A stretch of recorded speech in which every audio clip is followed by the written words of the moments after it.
Hey, welcome to the Micheaux Mission. 2 men, 1 podcast, every black film ever made. My name is Len, aka the Bat Triple. And as always, I'm joined by my partner. Hey, this is Vincent Williams. Tonight, ladies and gentlemen, do not adjust your podcast. This is a redux edition. The Micheaux Mission is proud to present a review in honor of Black History Month of 2006's DREAMGIRLS, starring Beyonce, Jennifer Hudson, Jamie Foxx, Danny Glover, and featuring Anika Noni Rose. the amazing Anika Noni Rose. No, that's right. In our YouTube premiere review. I guess you should. Did you mention Jennifer Hudson? I said Jennifer Hudson. Okay. You were just waiting for I was just listening for Anika Noni Rose. You were waiting for your cue. Right. That's what you were waiting for. Right. But no, of course, Jennifer Hudson. Of course, Jennifer Hudson. The Academy Award-winning Jennifer Hudson. Yes, sir. In DREAMGIRLS. This is our premiere from our YouTube set, ladies and gentlemen. And the person you have to thank for bringing this premiere to you in honor of Black Music Month is none other than multiple award-winning podcaster, writer, producer with DCP Entertainment, the great podcast Say Their Name, which we will get into, and also the featured writer on the newsletters Featured Friday and your podcast playlist. Put your hands together. Show your love, if you will, for one Adell Coleman. Ladies and gentlemen, Adell! Hi. Hey, how are you? I'm good. Yeah, thanks for the intro. joining us. It's awesome. Glad to be here. Thank you, Adell, for being with us tonight to review DREAMGIRLS, which was your selection for our review tonight. Before we get deep into the review and to the show, can you give people, because DREAMGIRLS we're reviewing a film. Yes. But it famously was first a stage play. Yes. So where did you come in with your history with DREAMGIRLS, Adell? Was it first as a film or as the stage play? I would say as at the film, because I didn't realize that the song, like the famous, like, You're Gonna Love Me, that song came from a play. I just had heard it, but I didn't know its origin until I saw the movie. And I was like, oh, that's where this comes from. It comes from a play. So yeah, I would say the movie. Yeah. Okay, that's cool. Yeah, certainly the song has had a life of its own. Yes. It really has. Immediately after the run of DREAMGIRLS. So that makes sense. That certainly does make sense. Yeah. Certainly makes sense. And Adell is, as we mentioned, ladies and gentlemen, a multiple award-winning podcaster and a writer. Now, she just told me, it's like, yeah, I've won some stuff. She's got I don't even have enough room on my phone to list the awards that Adell has won. She also works with DCP Entertainment. She is the writer on your podcast playlist and Feature Friday.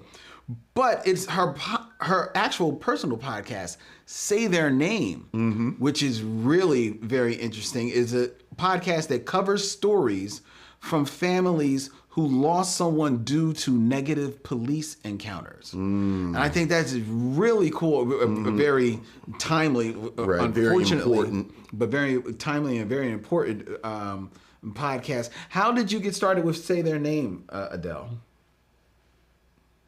So I used to formerly work at SiriusXM for a review channel. I oversaw the operations of that channel there.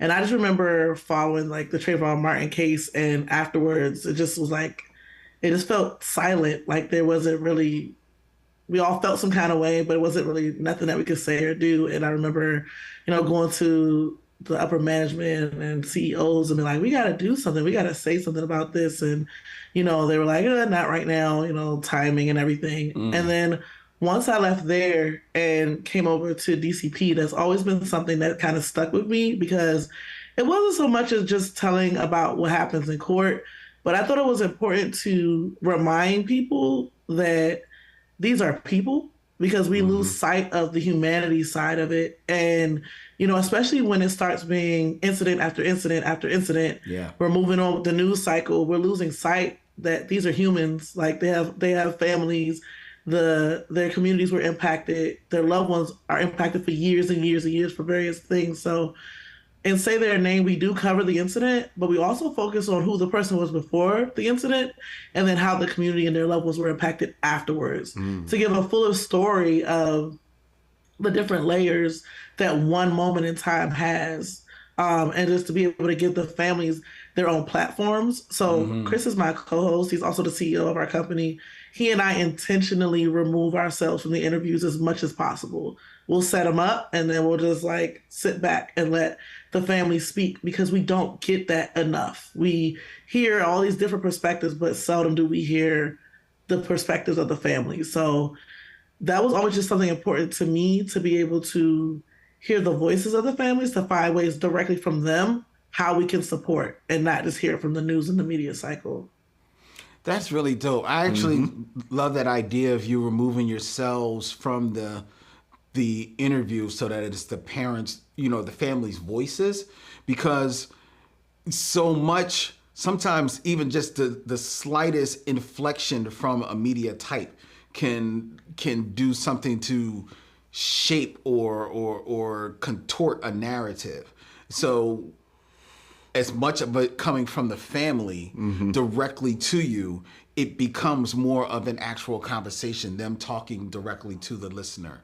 And it's more of a one-on-one experience. So that's really cool. Right. And unfortunately, there are so many cases to choose from. How do you go about deciding which case or situation you all highlight? It's interesting because the more we do it, the more we get connected to families. So we'll be meeting with one family and they'll be like, you gotta talk to so-and-so. We're like, all right, let's go talk to so-and-so. We don't do it just from a standpoint of like cases, we also try to do cases that families don't know. This second season, we really wanted to focus on stories from women and hearing their stories as well. And so honestly, once we kind of set out with like the first or second of who we're going to speak with, we often get connected with other families and we're like, okay, let's give them a platform because a lot of them trust each other, but they don't necessarily trust outsiders. So once a family is like, talk to Adell and Chris, they're like, okay. Versus if me and Chris just popped up, they're like, who are you? Because they've gotten screwed over so much by, different media platforms and stuff like that. That is great. Yeah, that really is great. That's doing good work. There you go. Say Their Name, ladies and gentlemen. That is a podcast that you can look for anywhere and everywhere that you find podcasts. Make sure that you subscribe, listen, and check it out. Thank you, Adell, and look forward to having fun with you this evening. Yes, me too. We're going to have a good time. You ready, Vincent? Always. If you stay ready, you got to get ready. Yes, sir.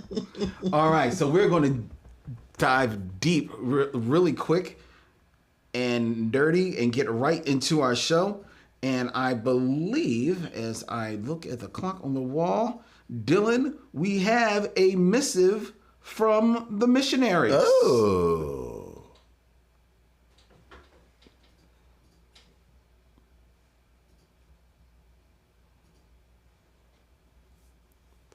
So what else is going on, Lynn? We have emails, Vincent. Ooh, missives from the missionaries. Ooh. Ooh. Ooh, missives from the missionaries.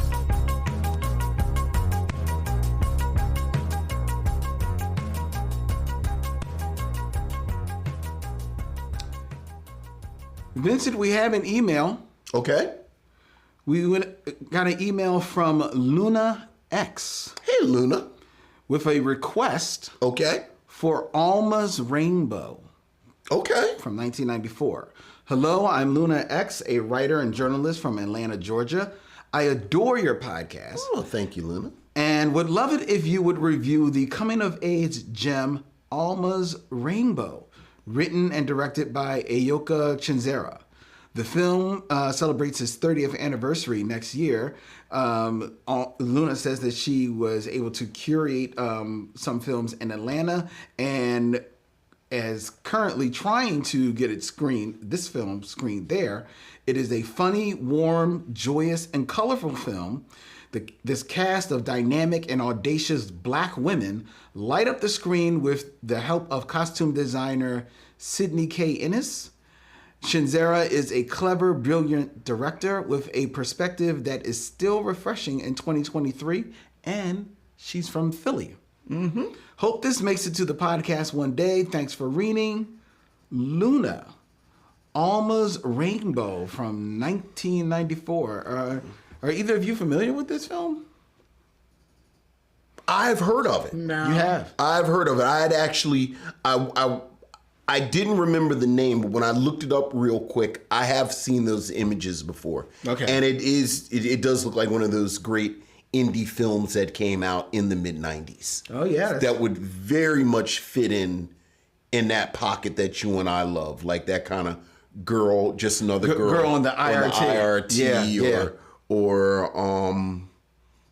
Or you know, even a Straight Outta Brooklyn. Mm-hmm. So absolutely, Luna, and thanks for putting that on our radar. Yeah, thank you very much. Yeah, good looking out. We will definitely have to check that out. We will indeed. All right, well, that was our message from the missionaries, ladies and gentlemen. Okay. So we are ready to keep it moving. Mm-hmm. And now it is time. Let me make sure that I have this here. Where is it? There we go.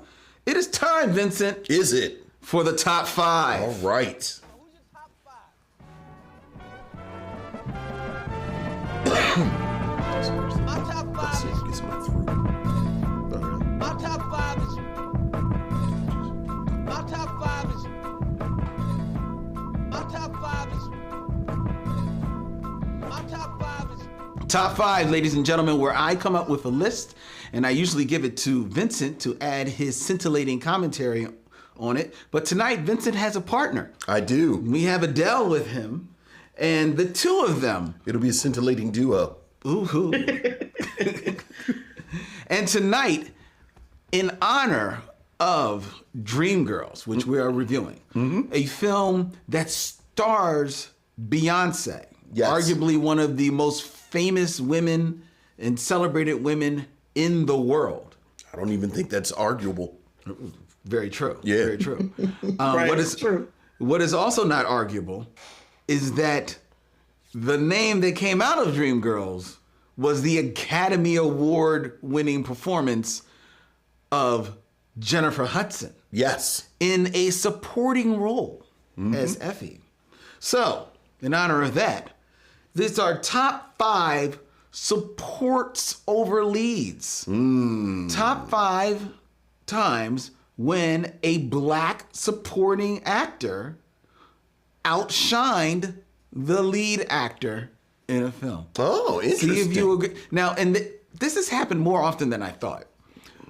But I've tried to be a little selective about the 5. There are some that I didn't go to, one in particular, because it's like almost on the Mount Rushmore. Okay. And that would be Denzel Washington in Glory. Sure. Okay? Like, okay, yes, we know that's there. Right. All right. So this is the top 5 besides Denzel. Besides Denzel. Besides the tier. Yeah. Okay? One tier. The one tier. The one tier. These are the other tiers. Okay. Okay? All right. All right. And we're going to start with number 5. All right. And number 5 is another Academy Award winning performance. Okay. From 1990. Whoopi Goldberg in Ghost. Oh, yeah. Whoopi Goldberg was the producer's last choice Interesting. to play Oda Mae Brown in Ghost. But the decision to cast the comedian resulted in one of the smartest verdicts in the production. In this romantic fantasy picture, Goldberg's unforgettable performance cloaks her castmates' work. And just to make sure, like, yes, she won the Oscar. We know Whoopi Goldberg is great. But just to be certain, I actually rewatched Ghost this weekend. Okay. For the first time in I don't know how long. Holds up. I have to be honest. The film in general holds up. Mm-hmm. I was surprised by how much it did hold up. Yeah. I mean, like, there's some synth music that's 80s, like kind of puts in late 80s, early 90s. Mm-hmm. But it actually does hold up as a romantic film. But the film, they're right. It does lose a little bit of its drive when Whoopi is not on screen. Mm-hmm. Yeah. But she's amazing in that movie. Mm-hmm. Yeah. Where are you with Whoopi Goldberg, Adele? I 110% agree with this because, like, I saw this movie quite a few times, and you're right. Like, the scenes she's not in, they don't do well. Like, I had to remind myself for a second, like, who was the love interest? I had to remember it was like Patrick Swayze and Demi Moore. Yeah. I was like, I had to remember it was her because it's like for a second you're like, who else was in this movie? Like, that's true.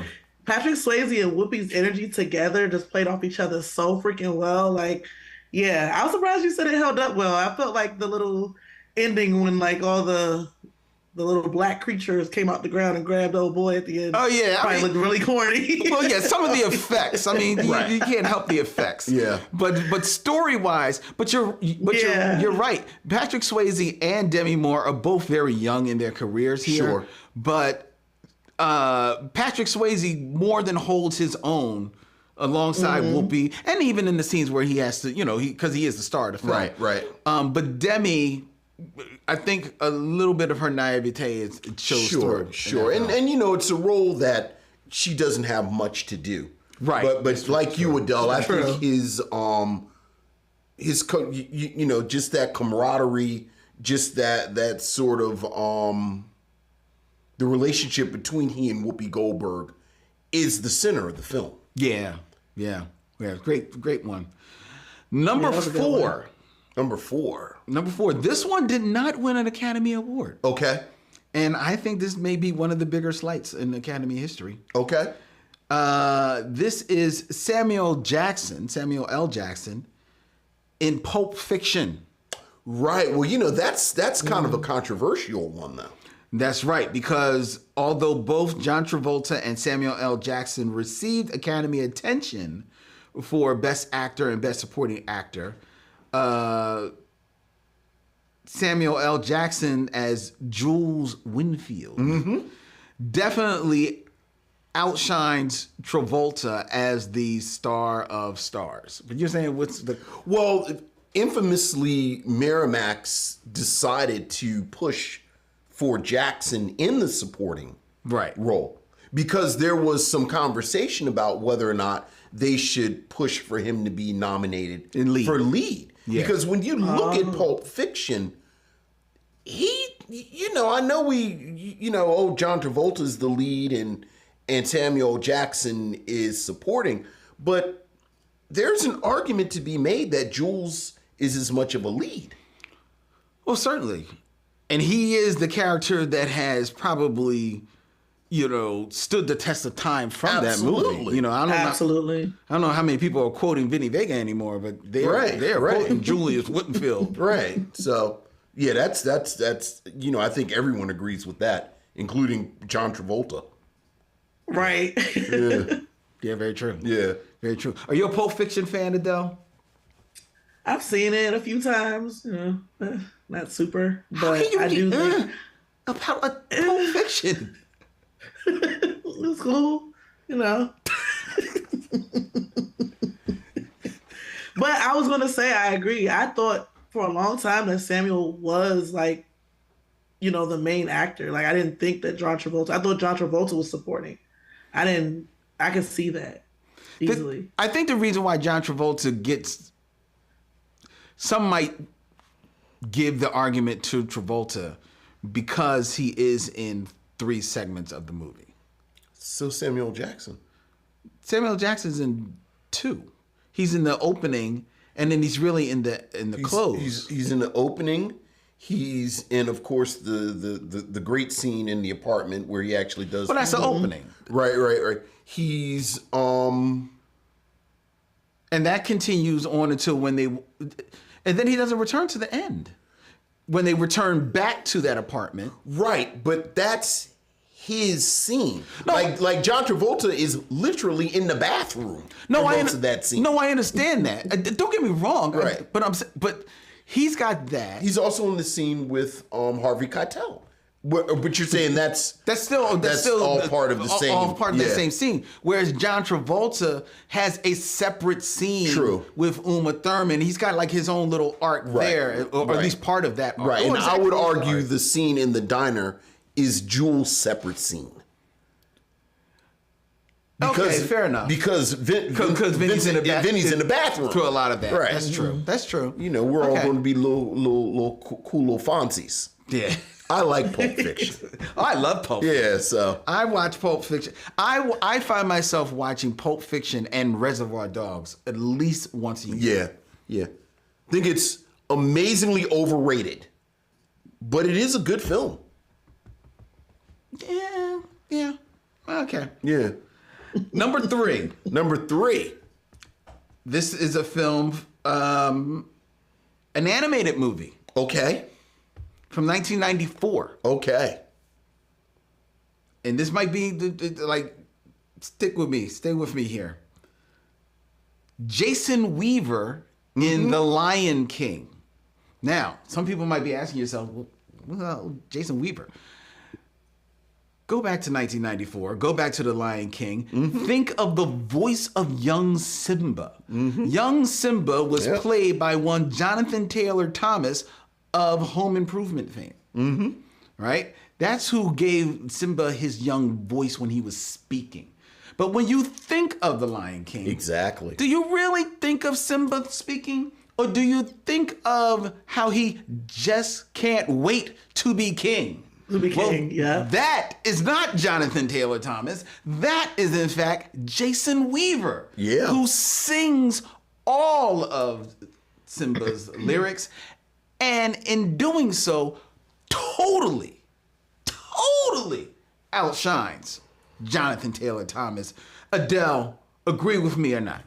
110% agree. Like, I was asking someone, I watched this movie like literally last week with my children. It was like, I was asking my husband, I don't know why they didn't just give Jason Weaver the whole role at this point. Like seriously, why do we need two voices? Like, why do we need the speaking voice and the singing voice when Jason Weaver's already an actor? Like, he could have definitely owned it because he owned all the songs. Like, Lion King it's not a movie without his music. It's not. Like, the music makes the film. I 110% agree with that. I actually forgot until this exact second that wasn't Jason Weaver the whole time. See? Like, you said it, and I said, oh, right. I had completely forgotten. Exactly. Because even when they do retrospectives, when they talk about it, they just talk to Jason Weaver. That's absolutely, right. Yep. Yeah. So, you know. So, yes. That was a great 3 for 3. Oh, yeah. All right. Number 2. This is a controversial film. Okay. However, another Academy Award winning performance. Okay. From 2011, Octavia Spencer in The Help, which starred Emma Stone and Viola Davis in a film that chronicled Skeeter Phelan as she attempts to write a book about African-American maids in the 60s. Octavia Spencer, who played Minnie Jackson, steals the show, launching her career, in fact, as an A-list actress. In fact, Reuters said that Spencer seemingly came out of nowhere to steal this summer's sleeper hit all on her own. And yeah, there's some people who have trouble going back to The Help. But see, Adele raising her hand. But you can't knock Octavia Spencer's performance. I'm gonna do you one better. I can't go back to it because in the least surprising thing that I'm gonna say tonight, I've never actually seen The Help. Really? Why would I have watched that? Not for 1 month. Like, yeah, as soon as Yeah. So I'll take I your never word went for back it. to it. Go ahead, Adele. No, I said I never went back to it. I was like, okay, like, I got you. I'm good. I'm good on this. But no, I agree. When you were talking about it, I'm like, who else was in that film? Like, I couldn't even remember. Viola was Davis in it. and Emma Stone. Yeah. That's it. Yeah. I saw a clip and Viola Davis said, "You is good and you is kind." I said, "Yeah, I'm not doing this. My president is black. I don't have to deal with this." Were you along those same lines? Is the reason why you couldn't return to it, Adele? Yeah, I just got tired. It was like that. Then it was like 12 Years a Slave. It was just like, I was like, all right, like, what do I benefit from this at this point? Like, I just leave the movie theater angry and then with all this pent up energy. And Well, no. I did see it. I didn't see it in the theaters. I saw it like probably a year or two after it came out. Mm-hmm. Yeah, see, I saw it in the theaters. And then you start looking around at other people in the theater that don't look like you, and you're like, what are you getting out of this? Like, what is this? What do you think about the good old days?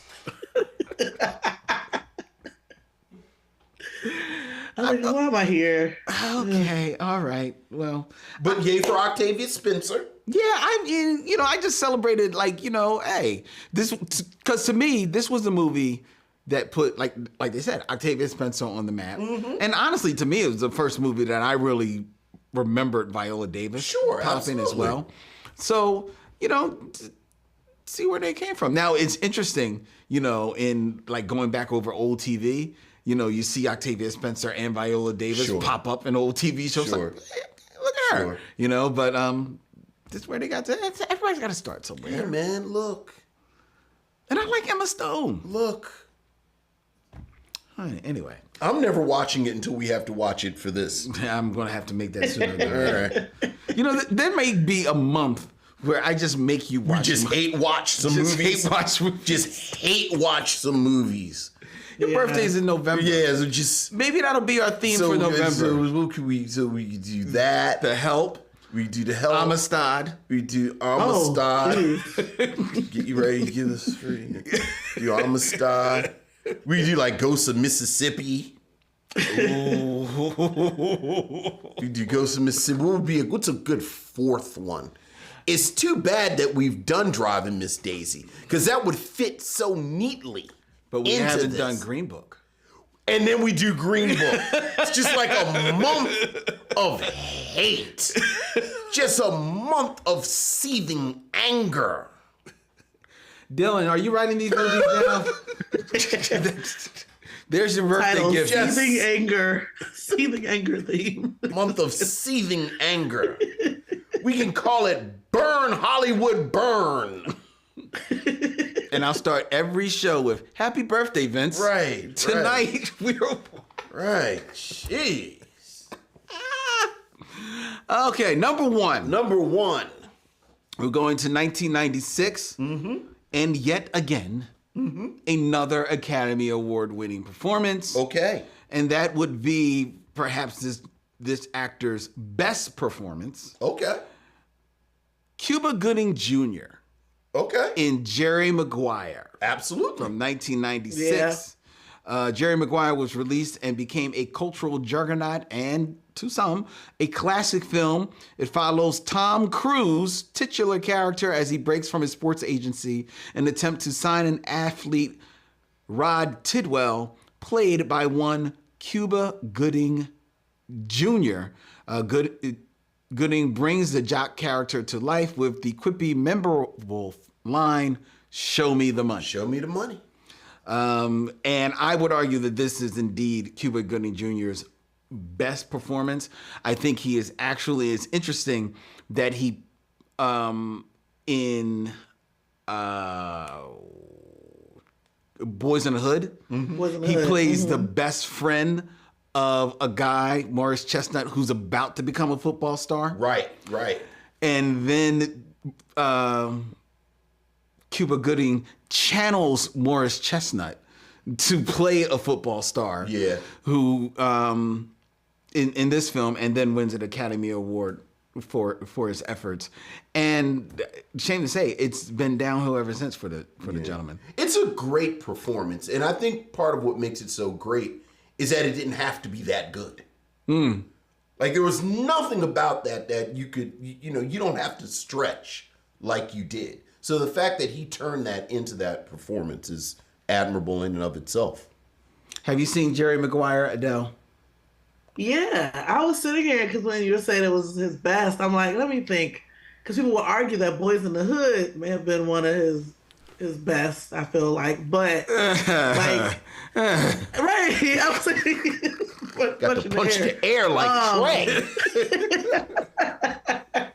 But no, I think it's 100% correct in that, like, I feel like overall the movie was like meh to me, but I felt like everyone didn't really have to do too much, but I feel like Cuba did kind of go a bit above and beyond, like with that role. Like I believed him as a football player. Like I believed him, like very much so. Yeah. I think he's also buoyed in that film by Regina King. Playing his wife. Yeah. Like, and you're acting off of Regina. You better bring it. Right. Yeah. You had no choice. So there you go. Well, that's my top 5, Vincent. That was a top level 5. So outside of Denzel, are there any other performances you could think of that I perhaps missed? I mean, I'm always going to go to Louis Gossett in An Officer and a Gentleman. Yeah, but I thought that Richard Gere was pretty good in that movie. Richard Gere's pretty good, but no one, Louis Gossett is the role in that film. But it's a showy film. It's the more showier role. Yeah, but I think sort of like Cuba Gooding, it didn't have to be that good. I don't know. To me that's like I'm drawing a blank on the actor's name, but the actor that plays the drill sergeant. Oh, Adolph Caesar. No. I'm not even thinking about Adolph Caesar. Oh, okay. But that's a good one. Mm-hmm. But I was actually thinking of the person that plays the drill sergeant in Full Metal Jacket. Oh, right. And like how it's the more showier film role. So definitely it's the one you leave that film remembering, that and Vincent D'Onofrio. Yeah. But Matthew Modine, he has to be more of the centered grounding force in that film. Mm-hmm. And I think to a degree that's what Richard Gere is in The Officer and the Gentleman. I mean, the film is definitely about him, though. Like, it's supposed to be his film. It's right there in the title. Okay. Yes, he's an officer and a gentleman. Yeah. All right, but Luke Gossett, okay, I hear you all, Luke Gossett. Yeah. You brought up Adolph Caesar from A Soldier Story. That is a good one. Yeah. But the only reason I wouldn't go there is because that film is such an ensemble. Well, here's the thing. I wouldn't say Adolph Caesar is the one who shows up everybody in that. In that one, just to bring it full circle, Denzel. I think Denzel Washington is the one where you go, who is that guy? That's true. But it is in the mass of an ensemble. Yeah. So I want to be fair. Are there any performances you think I left on the table, Adele? None that really comes to my mind. No. That's fine. We're going to be talking about one of the great performances as well tonight when we get into our review of Dreamgirls, ladies and gentlemen. But before that, it is time for the Game of Kings. The Game of Kings. In olden times, this is what monarchs and pharaohs would sit around and do. 6 degrees of Derville Martin.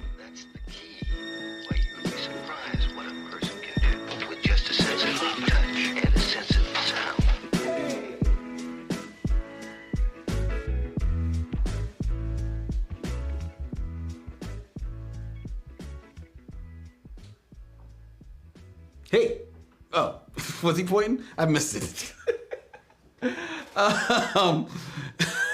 6 Degrees of Derville Martin, ladies and gentlemen, where I have 2 actors that I will give to Vincent, and he will have to connect them in 6 films or less to that other outstanding supporting actor who outshined everyone in the 70s. Everybody. Everybody, except Pam Grier. That would be D'Urville Martin. And you have a lifeline, Vincent, in Adell, ready there to help. All right, Adell, let's do this. Okay. I love Adell's look. Like, I'm here for the review.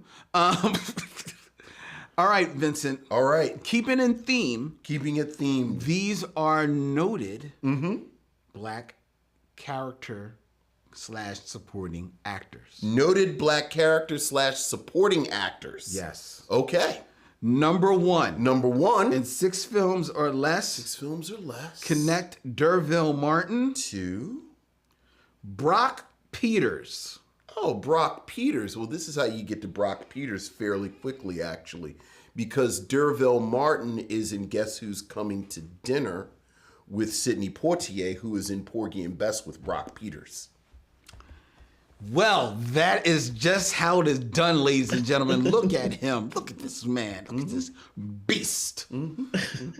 Are you not entertained? Are you not Very impressive. entertained? Very impressive, Vincent. All right. I mean, they're right in the same cohort. They are. I think they probably had lunch together. One might imagine that they did. All right. You ready for the next one? I am ready, but I'm not going to drop my guard because I feel like this is going to be the one.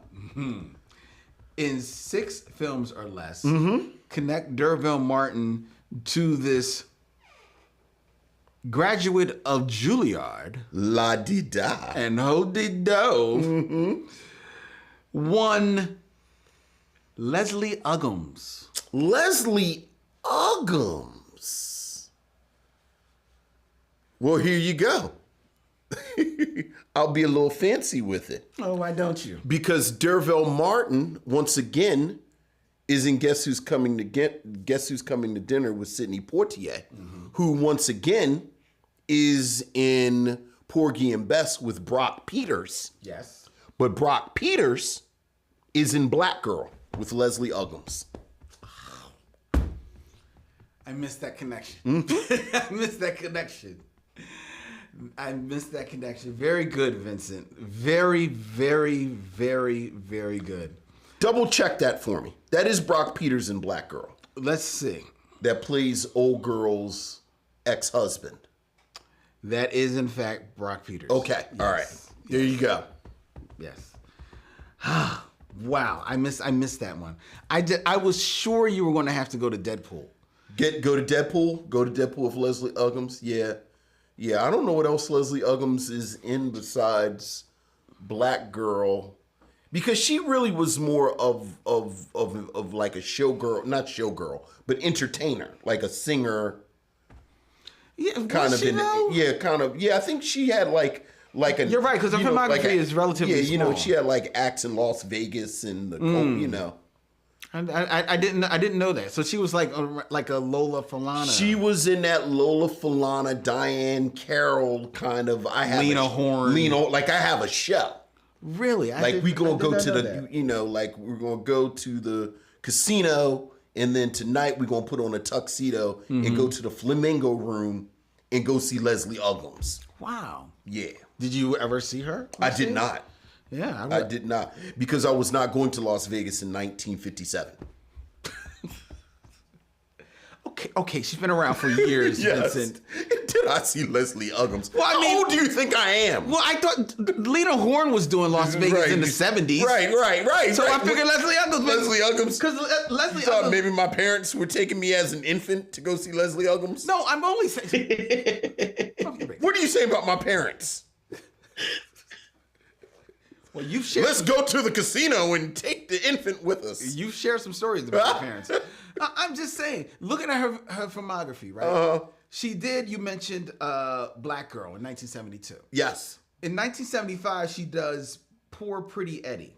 Okay, I've never even heard of that. Me neither. Yeah. You don't see her again in film until 1993. Yeah. She shows up in Sugar Hill. Yeah. Wow, I forgot she was in Sugar Hill. Me too. And even then, she's in Sugar Hill. She doesn't appear in films again a feature film until Deadpool in 2016. Yeah, yeah. So I'm like, and it's not like she's an untalented woman. No, she's not like she's no. not a name. It's not like she's,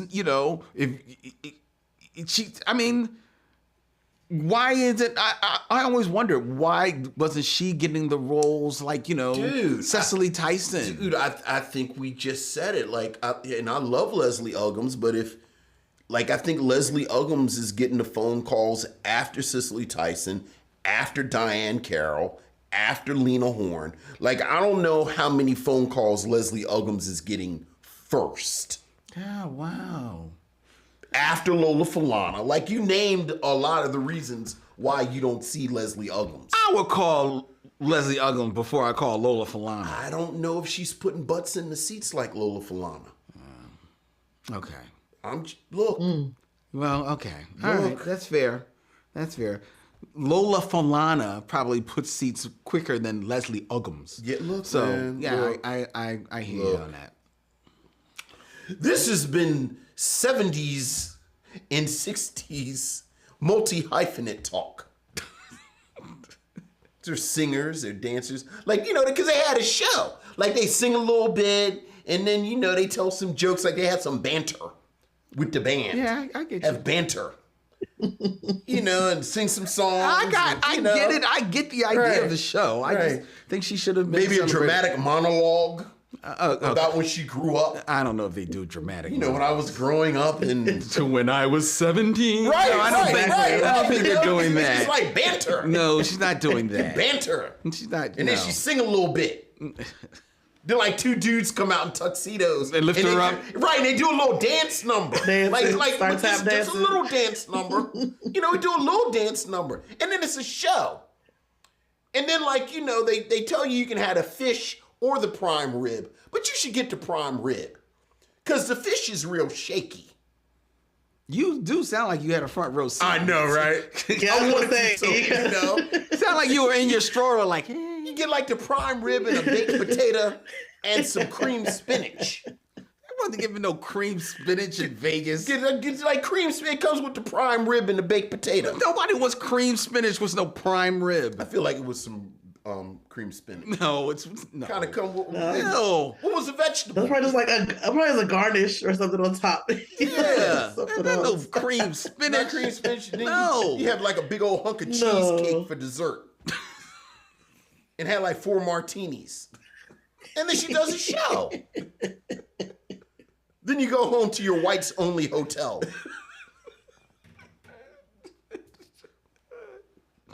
And go in the Sammy Davis Jr. entrance in the Right. back. Okay. All right. Very good. All right. Well, that's that, ladies and gentlemen. That is 6 Degrees.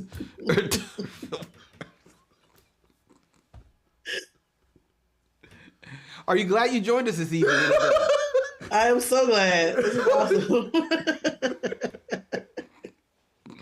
All right. Well, without any further ado, let us get into our YouTube premiere review of Dreamgirls with Adell Coleman. Yay.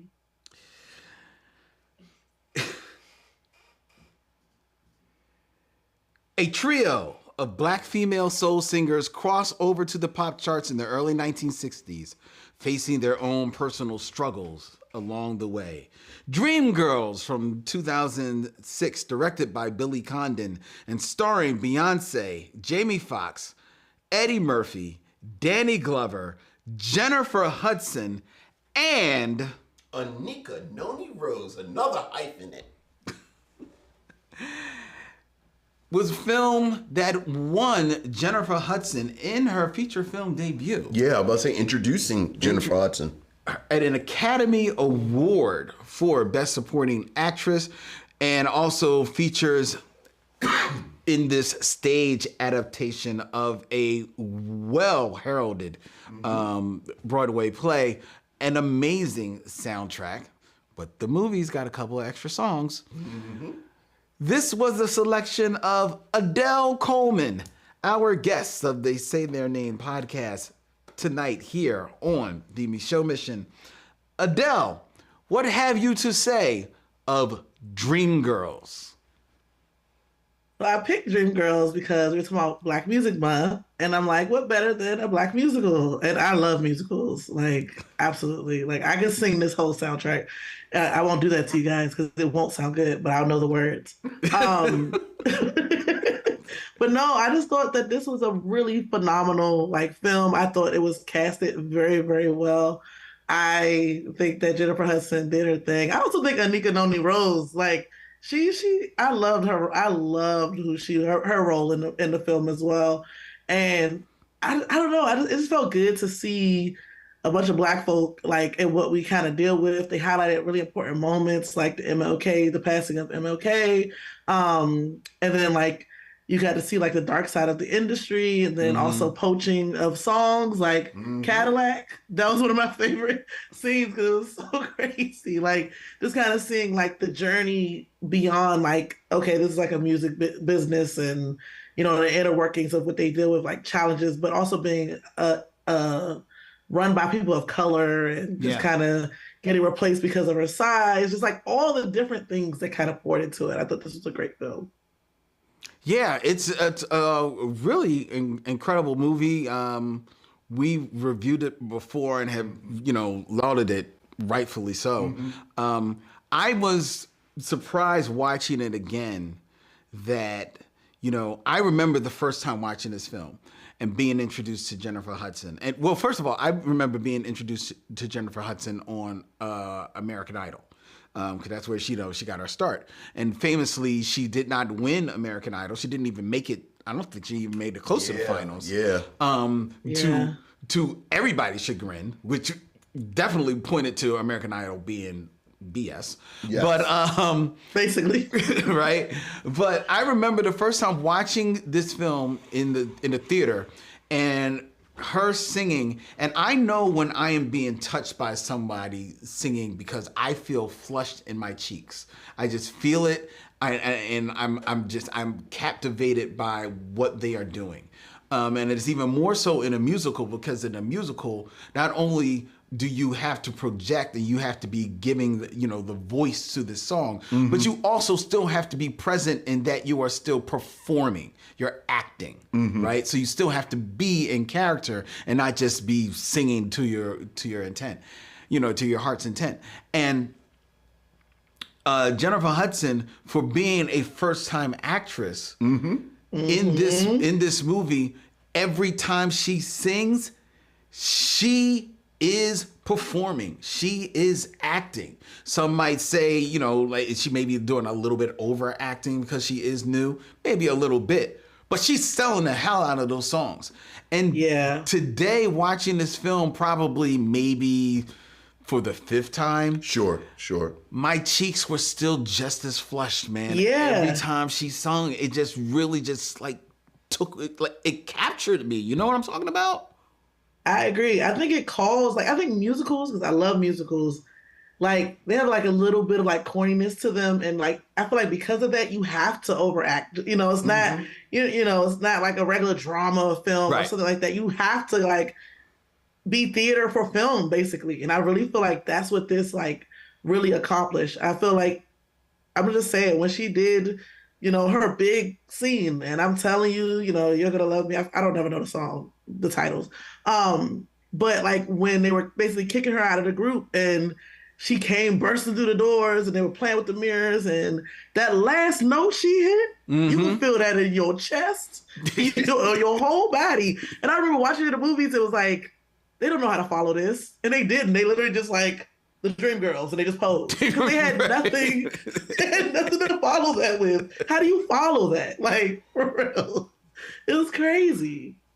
Yeah. She did her thing. We sort of alluded to it when you said you kind of knew the song before you knew about where the song came from. And I think the history of Dreamgirls sort of bears that out, that this is a song that lives on its own. And I've always said she really only has one job in this film.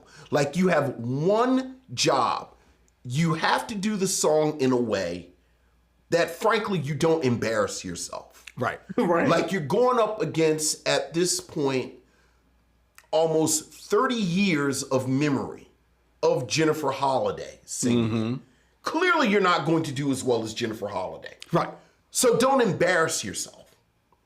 Right. For Jennifer Hudson to perform this song arguably as well as Jennifer Holliday, and to perform as well as she does as an actress, because I actually kind of fall between both of you, where I do think you see her, basically she's a young actress. Yes. But at the same time, as a musical, when you compare her performance to everyone's performance in the film, like, nobody is really that naturalistic in the film except for arguably Danny Glover. Yeah. Who in a lot of ways, Danny Glover is almost like he's kind of wandered in from an August Wilson play. Right. With the rest of these players, including, the person who, as much as we talk about Jennifer Hudson, and we should, the person who I think really steals the film is Eddie Murphy. Eddie Murphy. Like, yeah. at every moment Eddie Murphy is on the scene, he just puts his hands around the throat of this movie and wraps it around him. And I always forget just how much Eddie Murphy is in the film.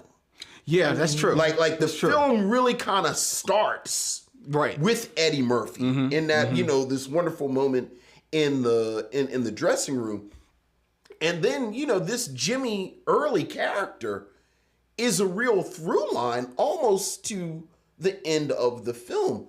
But I think it is a really well directed film. I admire the level of production of this film. Like, it's a beautiful movie. It's a beautiful film. It is. The costumes, the cinematography. Yes. It's just a level of quality to the film that, frankly, I just enjoy seeing a black cast get this type of level of production that you don't get that often. I think, Anika Noni Rose, and all jokes aside, I think Anika Noni Rose makes the most of a role where she doesn't have as much room to, even comparing it to this role in the musical. She has a song that's cut. You don't, that relationship between her character, Laurel and Jimmy Early, you don't get as much of it in the film, but I think she's great as well. Yeah, she is. You're right. She has to choose her moments, find her spot, but she does. Yeah. Go ahead, Adell. No, I was gonna say I think that's also, like, I agree, like, with the visuals, because when you were talking about it, I just was thinking about Step Into the Bad Side, like the end of that, with, like, all the dancers and, like, their red dresses, and just big production, and it just looked so awesome. Like, how they were able to translate that in such a way. And like you said, you see Black people, being able to capture this moment from the dancers, the singers, the vocalists, the aesthetics, the visuals. It just kind of all seamlessly, like, really played into each other so exceptionally well. Like, I think that's why that's, like, one of my favorite songs on that, out of the movie. If I would have just heard it, I'd have been like, okay, it gets there. But when you see, like, how they delivered the whole thing, like, this is so powerful. Well, they did an amazing job. It's really even more powerful because of the way it happens like this in the stage play, but of course you're able to really play with it in the movie. Like, it moves from, like, stepping actually into the bad side. You see them, going into the underworld and parlaying and getting the money, and then that moving into the rehearsals for the song all along until it then, crescendos with Eddie Murphy taking over the song in the beginning. So it moves from Jamie Foxx all the way through to Eddie Murphy. And that, you're right, that, like, set piece there, that transition is one of the more electric moments in the in the film. I really appreciated it. And it comes at a moment in the movie. This movie, it is a musical. But for it being a musical, a lot of the movie, it drives, it moves. It doesn't stand still a lot, which some musicals will do. Right. You know, stand still to allow the performer to, like, you know, just have their moment. No, this movie just keeps moving. It does reach a moment where I think things lull a little bit. It maybe is a little, there's a little bit of meat on the bones that doesn't necessarily need to be there. I think that it, you know, I think we touched on it in our original review. They definitely do some massaging of the story for Beyonce's sake. To big up her character. Actually put in a song. They cut Anika Noni Rose's song to put in a wholly new song with Beyonce. I don't know if you were even aware. Yeah, I didn't know that. I didn't know they cut Anika's song. I knew they added Beyonce's song, but I didn't know they cut Anika's song. Ain't no Beyonce. party. Yeah, ain't no party. That's Laurel's big song. Yeah. Oh, wow. Yeah. So and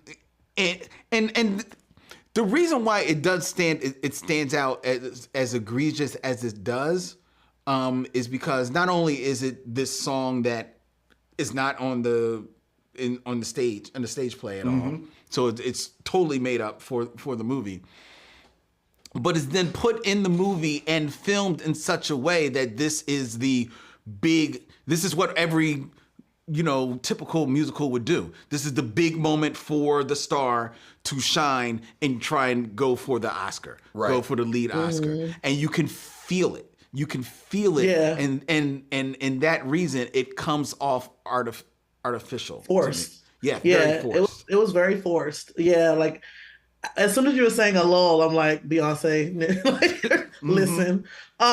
Like even just like that whole, I was like the second half of the movie, like we get it, you know, she and Curtis' relationship was failing and all those things in between.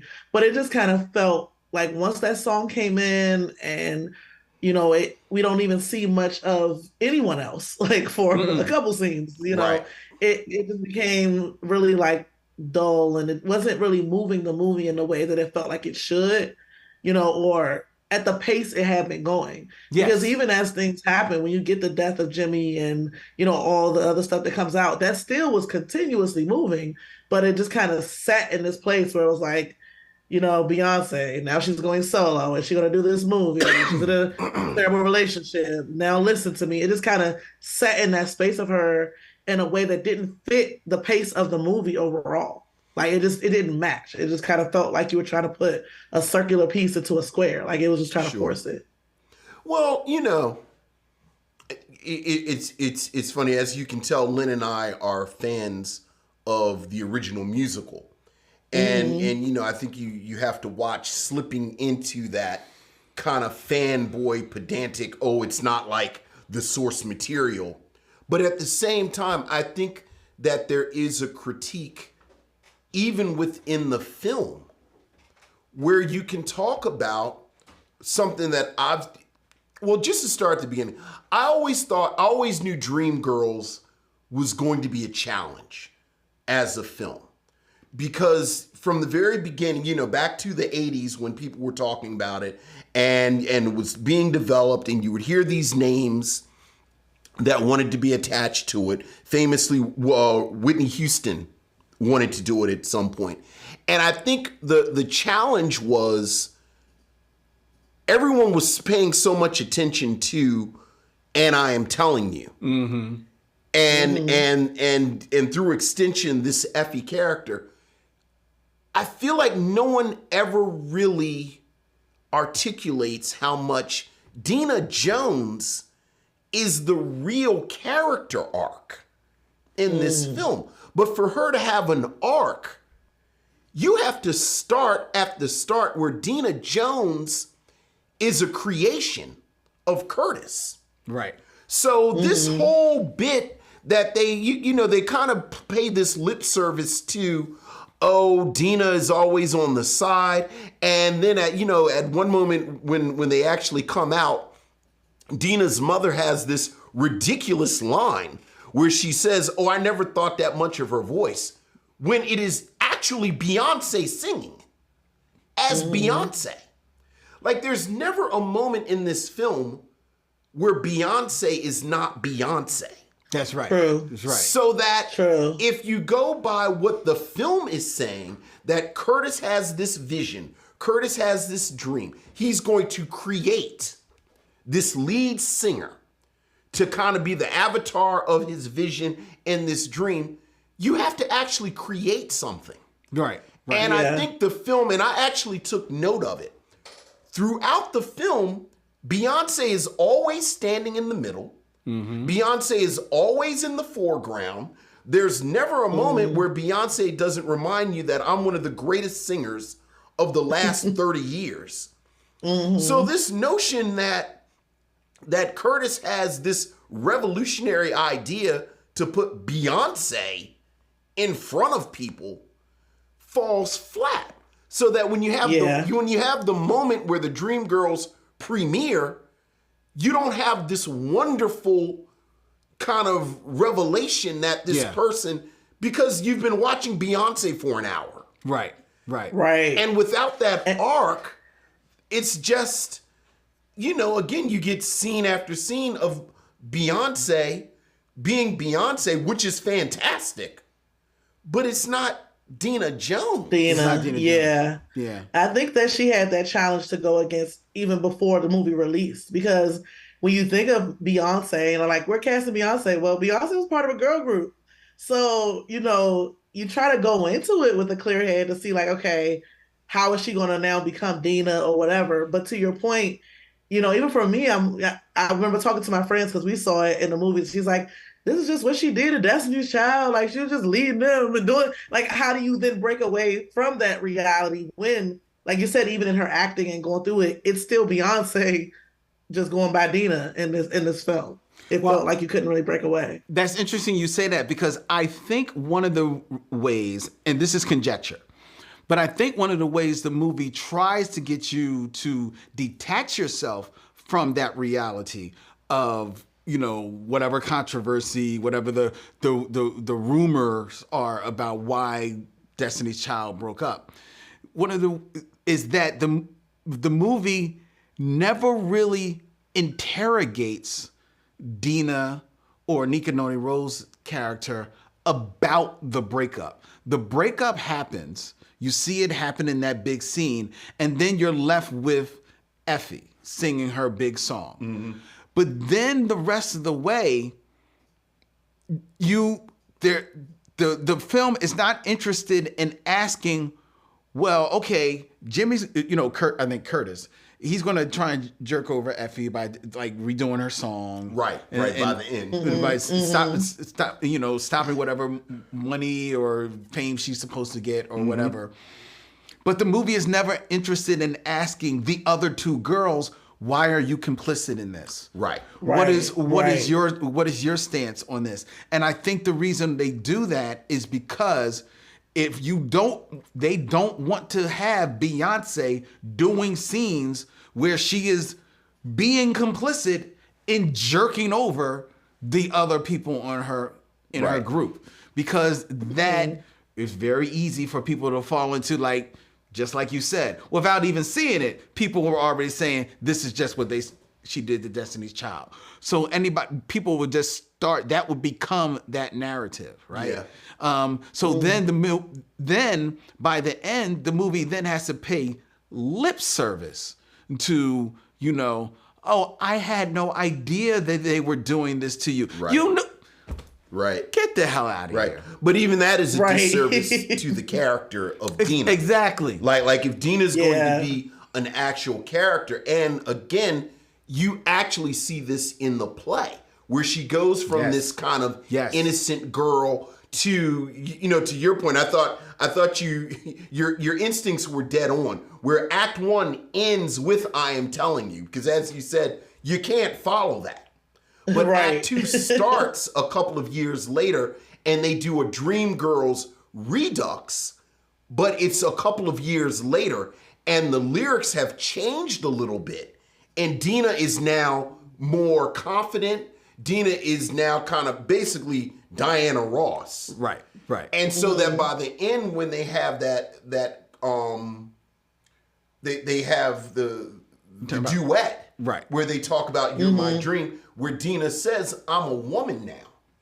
So that, to your point, if you said, "Oh yeah, I knew, but this is just the business," you have something truer to the character. Exactly. Yeah, I agree.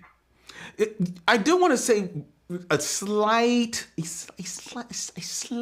pushback on your critique of Eddie Murphy's performance. And you were all in on Eddie Murphy. Yeah. And I'm all in on Eddie Murphy. You can tell that Eddie Murphy is having a ball. Remember, coming out of this, the other talk was that he was going to win an Academy Award for Best Supporting Actor. But unfortunately, he doesn't. And you're right. I did forget how much that he is in this film. I think if I can pick a nit a little bit, I see why he didn't win it. Because in the moments when he is asked to act, he's good. He actually is very good. I still remember, and it still chills me, the scene where Curtis doesn't want to go for the new song, the Peace in the Street song, or whatever. Yeah, it is. yeah. And Eddie just like immediately goes like straight back to the heroin, and he cuts dude a look. Yeah, I still see that. I've seen that look. To me, that's what I was like. He should have got the Oscar for that. Right. Right. But the reason why I don't think he gets the Oscar is because we just talked about how performative and still acting Jennifer Hudson is when she is singing.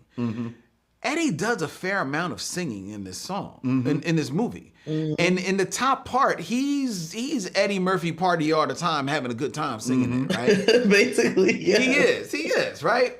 But at the end, his last scene, his last performance, when you're supposed to be, at least my impression is that he's having a bit of a spiral, right? A bit of a breaking down. If you really just sit back and look at his performance there, he's doing James Brown from Saturday Night Live. Right. I think there's very strategic editing on there to make it maybe try and give it some pathos. Yeah. But he basically is doing his James Brown from Saturday Night Live all the way down to the point where he drops his trousers. And I don't think the pathos that you're meant to feel, I don't think it lands. And I think that more so was his Academy Award winning moment, and I don't think he sticks the landing there. I agree, but I think that very much mirrors the musical. Like, I think when you listen to Jimmy Got Soul in the musical, it's not played with the pathos you're talking about. I think the incongruity comes from the change in the film that he dies from an overdose. Well, okay, that's true. So that in the musical, you don't need all of that. Yeah. So what happens in the musical? Nothing. He doesn't die. He just Jimmy has soul, and then that's Laurel breaks up with him. Yeah, like more or less, like the scene, which is another great scene. Yeah. In the movie where, Jimmy says, I don't need anyone. I'll always still be here. And it kind of like fades to black on him. That more or less is what happens to him in the play. Right. Gotcha. Okay. Right. Which would have been a perfect crescendo, the curtain coming down on him. You don't need. I found the drug plot unnecessary. Yeah, I found it very unnecessary. I agree. Like, because you already know, like, Jamie Foxx's character was using him from the get go. So you knew it was going to be a time where eventually, like, he wasn't going to need him. He's trying to make this music, and it's like people aren't listening to this. They're not listening to funk anymore. Like, he already became this dated artist, so it made sense that he would kind of like fade away. We had the fake little kid group they brought in, like it's supposed to be the Jackson Five and all that stuff. The Campbell connection. So it's like, right? And so it's like you already knew that he was kind of fading away. So to have done that as like Laurel breaks up with him and he just kind of fades away because it's not as hot or popping and no one's really checking for him anymore, that makes sense. I didn't think the drugs were necessary either. I thought it was very unnecessary. Yeah. Speaking of the Michael Jackson analog, one thing that I still love about this film is how over the years the playwrights were always very coy about whether or not this was about the Supremes. And there's always been this back and forth of, oh, this is amalgamation of a girl group, this, that, and the other. I love how much Bill Condon as a director and the writers just lean completely into the Diana Ross. And while I don't think she's bad in this film. Like, I've seen her have worse performances. I don't think she's doing anything extraordinary as an actress. But Beyonce has got her Diana Ross stuff down pat. Like, her little Diana Ross moves. I said, someone studied Diana Ross. And I actually really, I like the fact that the film said it with their chest. That we're talking about Diana Ross and the Supremes. Yeah. Like with the costumes and, you have that. Yeah. You have the montage that's basically mahogany. Yes. So little Michael Jackson. So that made me chuckle. No, I feel you on that. I also, you talked about her channeling Diana Ross. I also thought, especially in her first performance, that Jennifer Hudson's channeling Aretha Franklin.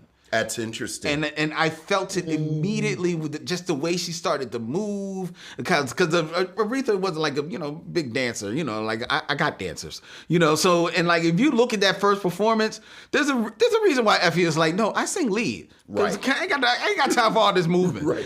Right. I sound like this. Right. I don't have to dance. I don't need to dance.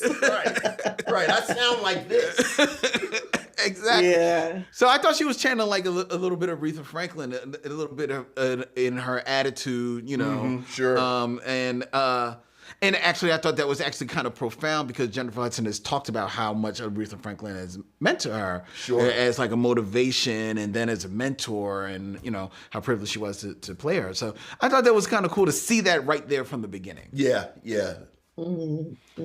So Adell, here is the $1 million question. In 2023, would you recommend that people watch Dreamgirls? I would, absolutely. I think it's definitely worth seeing. I think it's, how we were talking earlier about what you guys are doing in November, all these sad and depressing movies that you're going to check out. I feel like it's good to have other movies that show the other side of Black creativity, not just something that's just like a slave movie or even like action. I feel like I said, I love musicals. So I was so excited to see this because it showed Black folk just doing the thing in a musical in a different way that I wasn't used to seeing. Like, before this, what did I see? Rent? Like, we're not in that movie. So it's like, it's good to kind of see all these different roles kind of play out and deal with things like directly within our community that, they put into a musical, but it's like amazing actresses. Like I said, I love Jennifer Hudson's performance. I loved Anika in it. I loved everyone. I thought it was just a very well selected and intentional cast. Like I really, really do. And even now, I'm just watching Anika Noni Rose. Like, what is she about to do next? Like, where's she going from this? Like, Princess and the Frog is always on rotation in this house for my girls. Like, just seeing the evolution now of these artists, even Jennifer Hudson, and how she's, now she's at EGOT status. Like, what? After coming up from this, it's just amazing. So I definitely would, represent suggest that people check out this movie. I think it's a really good film to check out. What about you, Vincenzo? Oh, absolutely, absolutely. I think this is again just the sheer quality on the level of production is admirable and worth celebrating. I think there are some really good performances in here. I mentioned Danny Glover looks like he wandered in from an August Wilson play, but I like him. I like him in here. Obviously we've talked about Jennifer Hudson. I think this is the best straight ahead acting Eddie Murphy has ever done. And he hasn't come close to this until Dolomite Is My Name. Yeah, and I agree. these are really the two. The music obviously is fantastic. Any sort of nitpick, and it really is a nitpick that I have about Beyonce, it's a great nitpick if what you're saying is she can sing. Right. So, just for the music, just for her performances, it's fantastic. So, yeah, absolutely. Well, I'll make it 3 for 3, ladies and gentlemen. What are you wasting time looking at us? Go watch Dreamgirls from 2006. If you've seen it before, watch it again. It is a film I do think that rewards, you can watch it one time for the music, watch it one time for the scenery, for the set dressing, watch it one time for the performances, and just really languish in this very beautiful period piece. And like Adell said, it is absolutely fantastic to see Black people shining magnificently, visually as well as creatively on screen. So yeah, Dreamgirls. I'm all there for it. On the Pantheon, because it reminded me, there's been quite a few movies about music groups. Sure. Right? Sure. A ton of them, right? Where does the Dreamgirls stand on the Pantheon? Now, I'll tell you mine. I don't necessarily have a pantheon, but I think Dreamgirls, in rewatching it, and I know everybody capes for Sparkle. Yeah, but absolutely. But I'm definitely a whole package type of guy. So as much as I love Sparkle, I do enjoy Sparkle. I don't think Sparkle matches, production wise with this. Sure, of course not. It can't. But I think Dreamgirls is probably, to me, number 2, right behind That Thing You Do, the Tom Hanks movie. Oh, you're just bringing I'm bringing them all the bringing groups. them all in. But you're talking about groups. Yeah.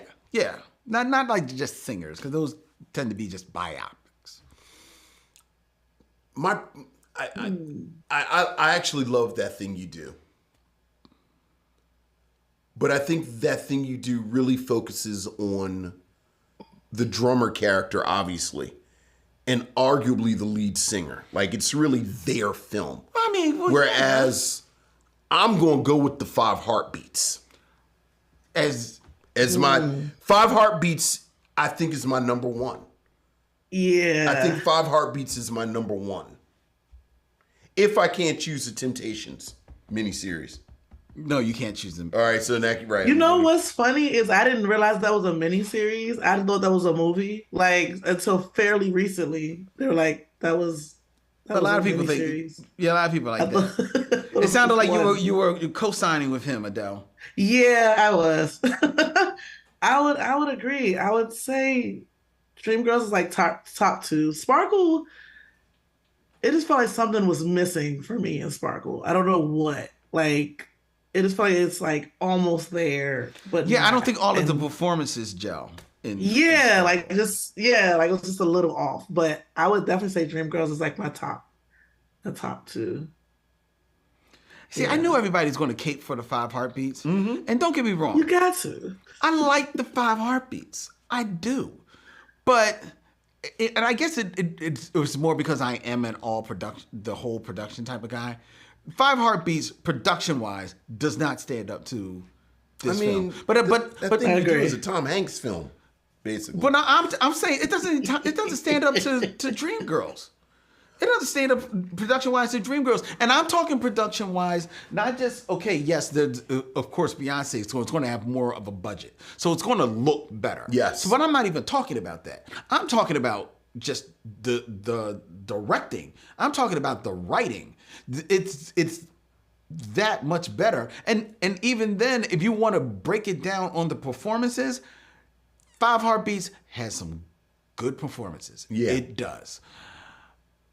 I would contend that Dreamgirls performances, I think overall they're better performances in Dreamgirls than Five Heartbeats. I think Five Heartbeats is more of an ensemble, though.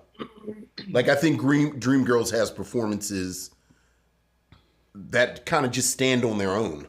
Mm-hmm. And whereas it's an ensemble. Like, these characters actually bounce off of each other. You know, Dreamgirls, you kind of pull out Eddie Murphy, you kind of pull out Jennifer Hudson, and now what? You got Jamie Foxx. Jamie Foxx. Yeah, I think it's noteworthy that we just spent almost an hour talking. We haven't about really mentioned Dreamgirls. I was like, I'm like, who?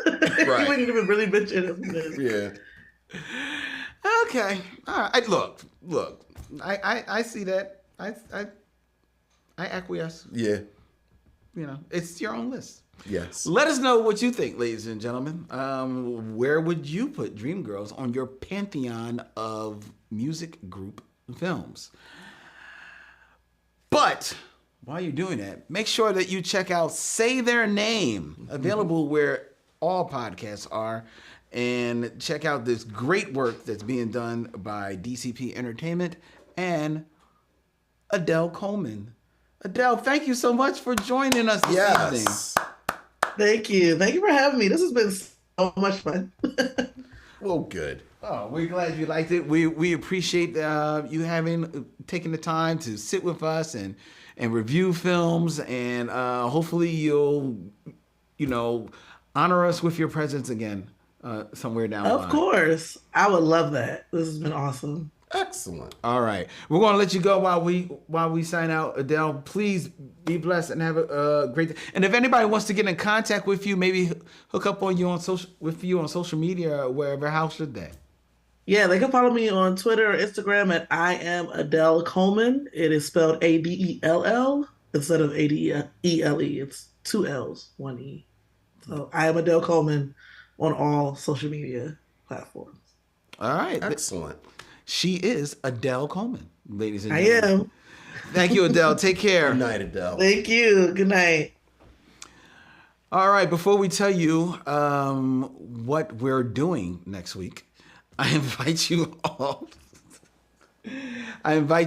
to follow the Micheaux Mission, 2 Men, 1 podcast, every black film ever made. You can go to micheauxmission.com and hit swag. You can check out all of the cool designs that we have for your buying pleasure by way of our good friends at TeePublic, including like this t-shirt that I've got on right here.